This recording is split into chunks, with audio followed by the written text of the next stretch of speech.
you've been alone.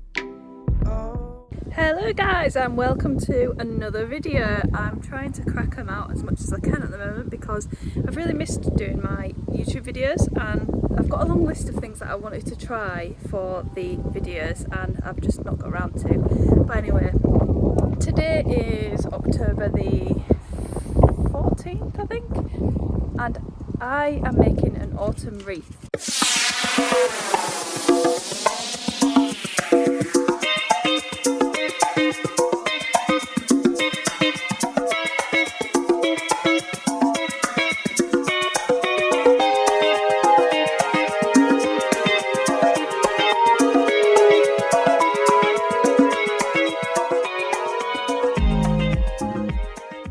I've got lots of nice ingredients behind me, some dried things and some fresh stuff as well, and I'm going to try and do this as environmentally friendly as possible.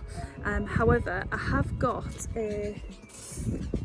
lots of these spare copper wreaths, which isn't as environmentally friendly as the willow wreaths that I usually use, but I have these spare, so I might as well use them and reuse them as well.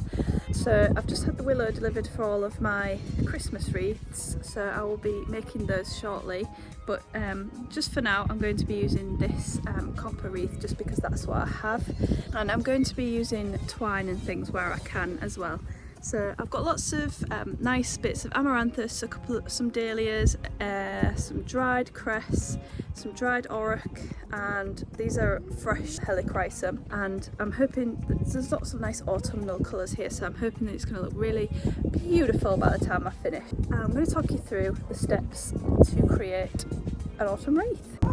So the first thing that I'm going to do is to cover this wreath frame in moss, because I want to keep the living parts of the wreath alive for as long as possible. So the moss holds moisture for the living components of the wreath, and it will keep them alive for as long as possible. And what I'm going to do is use twine. In the past I have used this, but I mean twine's just as good, and it's probably a little bit more decomposable than this metal twine. So to start adding the moss onto the wreath frame, I have tied the twine in a knot just in any position on the wreath frame, and I am just adding handfuls of moss at a time and packing it onto the wreath frame and going up and over with the twine just to secure it onto the wreath frame.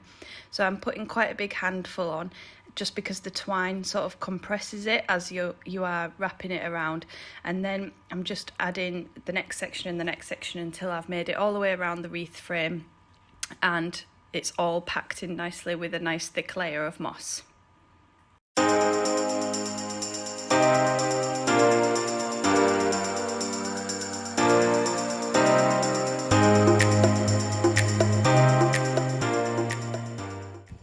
So I've put moss around this hoop and I've just tied it off in a knot on the side there, but I went around quite a thick layer of moss. So that's done and we are ready to start putting some bundles together. So I've just made a few bundles of bits and bobs, and I'm just making dried ones to start with because I've only just picked these, so I want them to soak up a bit of water for a little bit longer, and maybe tonight or even tomorrow morning I'll finish these off, just so that they've got maximum longevity when they're on the wreath. So basically what I've done is snipped off some short bits of, this is scabious seed heads, a little bit of oregano, some sedum and some auroch, and as you can see in comparison to my hand, it's about hand size.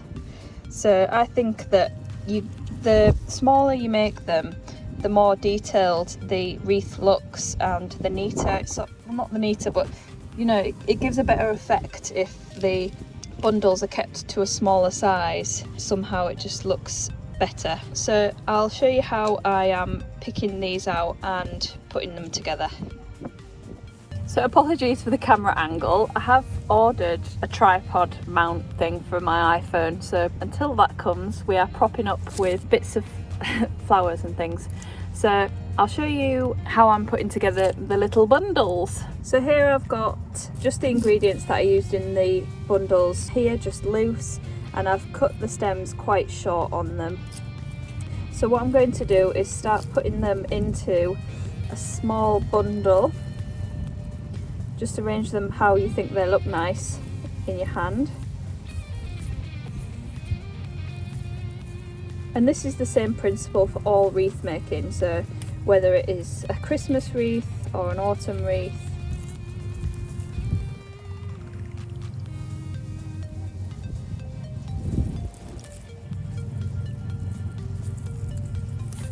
So there we go, small bundle.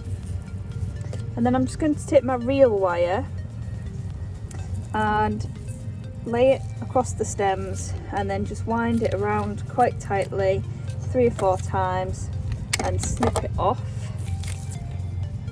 And the good thing about the reel wire is you don't need to tie it off or anything, it just holds itself in place.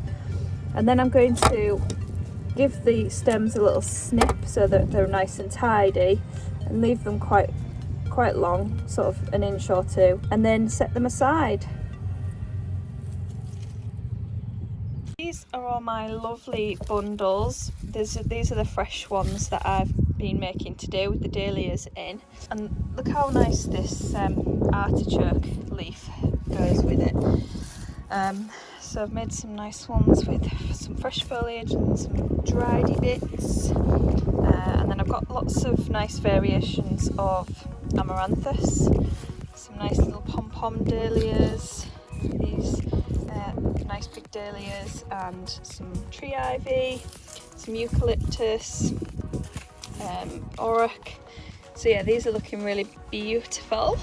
So now what I'm going to do is I'm going to attach some string to this wreath, and then I'm going to use the wire.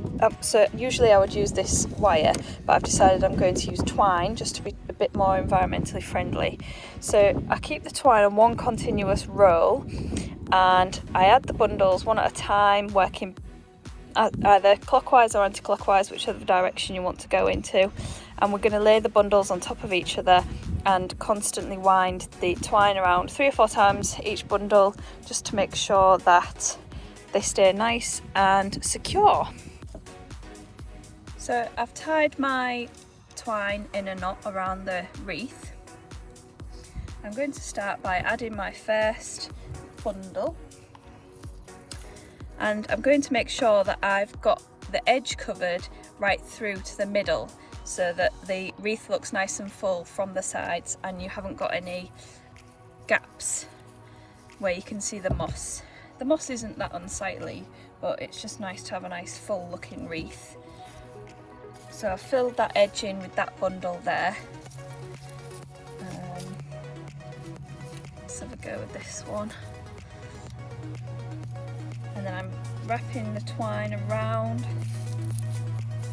And this also presses the stems into the moss so that they can take up moisture from the moss.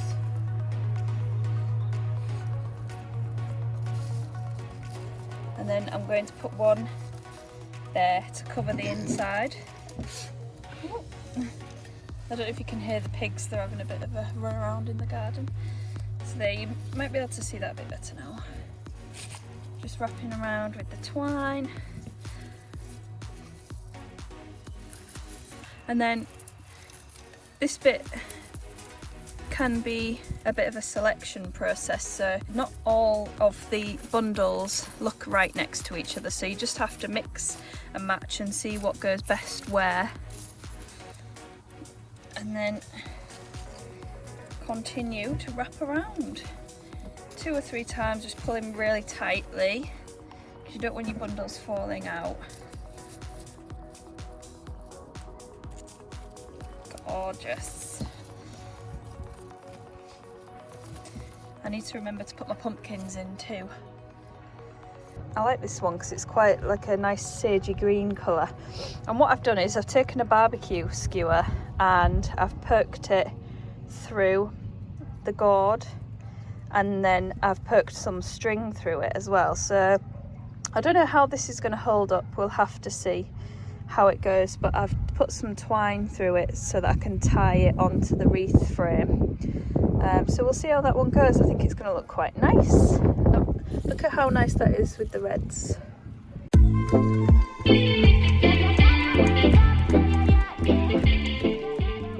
So this is how far round I've got, and I've run out of bundles now, so I've done about 3/4 and then I've got another quarter to go.